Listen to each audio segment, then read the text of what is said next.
वो दुनिया का सबसे अमीर आदमी है और एक शक्तिशाली देश का मुखिया है, जिसके हाथ में रूस के लोगों का भाग्य लिखा होता है। वो दुनिया के सबसे बड़े देश के राष्ट्रपति हैं। आप नहीं समझ रहे होंगे, मैं बात कर रहा हूँ रूस के राष्ट्रपति व्लादिमीर पुतिन की। बचपन में वो बहुत आलसी और शरारती था। उनका जन्म एक मध्यम वर्गीय परिवार में हुआ था। जिस तरह से वो उस जगह से उठकर आज दुनिया के सबसे ताकतवर व्यक्ति बन गए हैं। आज मैं आपको व्लादिमीर पुतिन के जीवन का पूरा इतिहास बताऊंगा। व्लादिमीर पुतिन का जन्म 7 अक्टूबर 1952 को पूर्वी लेनिनग्राद, अब सेंट पीटर्सबर्ग, रूस में हुआ था। उनका पूरा नाम व्लादिमीर व्लादिमीरोविच पुतिन है। उनके पिता का नाम व्लादिमीर स्पिरिडोनोविच पुतिन था और उनकी माता का नाम मारिया इवानोवना शेलमोवा था।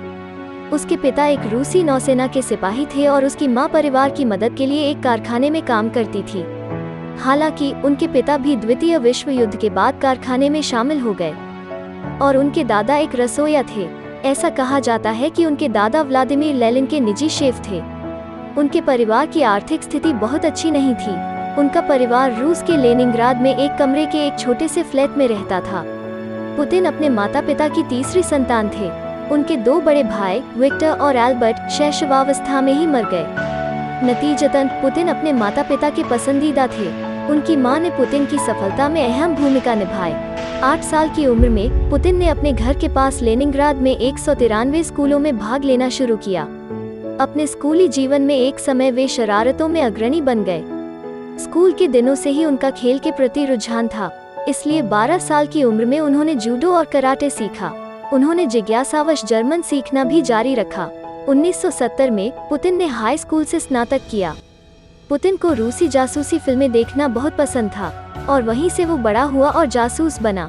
इसलिए 16 साल की उम्र में व्लादिमीर पुतिन रूस की खुफिया एजेंसी केजीबी के एक एजेंट से जुड़ने के लिए उनके ऑफिस गए, लेकिन उनकी कम उम्र के कारण उन्हें नहीं लिया गया था। उन्हें बताया गया कि केजीबी में शामिल होने के लिए उन्हें सोवियत सेना का सदस्य होना चाहिए या किसी विश्वविद्यालय से कानून की डिग्री होनी चाहिए। पढ़ाई के दौरान वो सोवियत कम्युनिस्ट पार्टी में शामिल हो गए। पुतिन ने 1975 में अपनी स्नातक की डिग्री पूरी की। फिर वो प्रशिक्षण के साथ एजेंट के रूप में केजीबी में शामिल हो गया।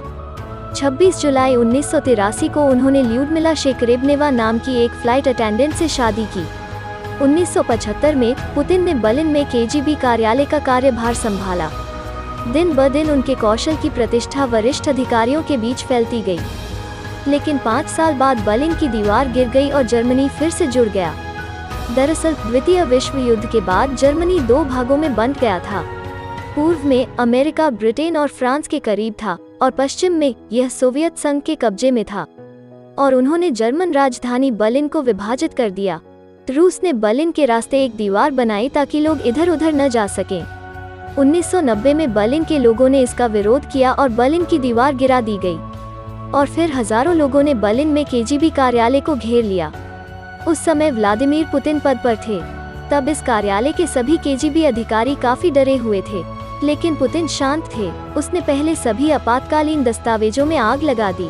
फिर वो अकेला निकला और बहुत शांति से उसने विद्रोहियों को बताया, हमारे अंदर काफी गोला बारूद है और इससे यहाँ सबके शरीर को फैलाया जा सकता है। पुतिन के शांत होने के डर से विद्रोही भाग गए। वास्तव में उस कार्यालय में गोला बारूद नहीं था, लेकिन पुतिन का भाषण ऐसा था कि विद्रोही भागने को मजबूर हो गए। इस घटना ने रूस में पुतिन की लोकप्रियता को बढ़ाया, लेकिन इस घटना के ठीक 1 साल बाद 2991 में सोवियत संघ का पतन हो गया। वो बहुत परेशान था। उन्हें उम्मीद थी कि एक दिन सोवियत संघ फिर से मिल जाएगा, इसलिए उन्होंने राजनीति में आने का फैसला किया और इसलिए 18 साल तक केजीबी में सेवा देने के बाद उन्होंने लेफ्टिनेंट कर्नल के पद से इस्तीफा दे दिया। इसके बाद उन्होंने अपने गृहनगर सेंट पीटर्सबर्ग से राजनीति में प्रवेश किया। इस बीच सोवियत संघ के पतन के बाद बोरिस येल्त्सिन रूस के अगले राष्ट्रपति बने, लेकिन वो बहुत भ्रष्ट राष्ट्रपति थे। उनके शासन के दौरान रूस की महिमा डूब गई। इस बीच व्लादिमीर पुतिन रूस की सैन्य और खुफिया एजेंसियों में बहुत लोकप्रिय थे। नतीजतन उन्होंने धीरे धीरे देश के सभी उच्च पदों के लिए योग्यता प्राप्त की। उनके समय में रूस की आर्थिक व्यवस्था बहुत कमजोर हो गई थी। रूस तब माफिया शासन के अधीन था, लेकिन इन बातों की जानकारी सिर्फ सरकारी अधिकारियों को ही थी।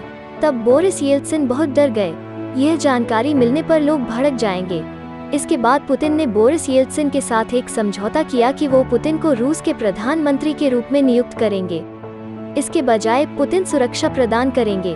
कहने की जरूरत नहीं है कि पुतिन उस समय रूसी गुप्त सेवा की संघीय सुरक्षा सेवा (FSB) के निदेशक थे। 9 अगस्त 1999 को पुतिन को रूस का प्रधानमंत्री नियुक्त किया गया। इसके तुरंत बाद बोरिस येल्त्सिन ने राष्ट्रपति पद से इस्तीफा दे दिया। नतीजतन पुतिन रूस के कार्यवाहक राष्ट्रपति बने। यद्यपि उनके विरोधियों ने उनके इस्तीफे की मांग की, चेचन्या युद्ध में अपनी महत्वपूर्ण भूमिका के कारण लोकप्रिय हो गया और उसके बाद से उसकी राह चल पड़ी। तब से पुतिन ने रूस में सर्वोच्च पद संभाला है।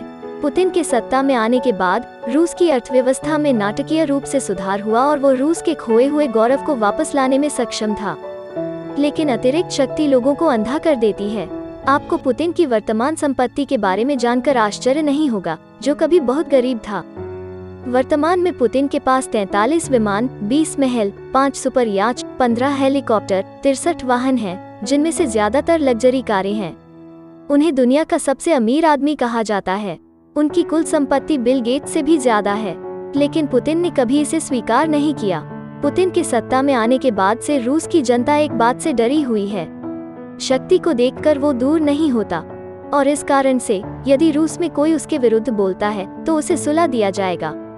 आज रूस एक लोकतंत्र है, लेकिन सभी जानते हैं कि पुतिन एक सत्तावादी शासक हैं। तो दोस्तों, इस तानाशाह व्लादिमीर पुतिन के जीवन का इतिहास जानने के बाद कमेंट करना ना भूलें।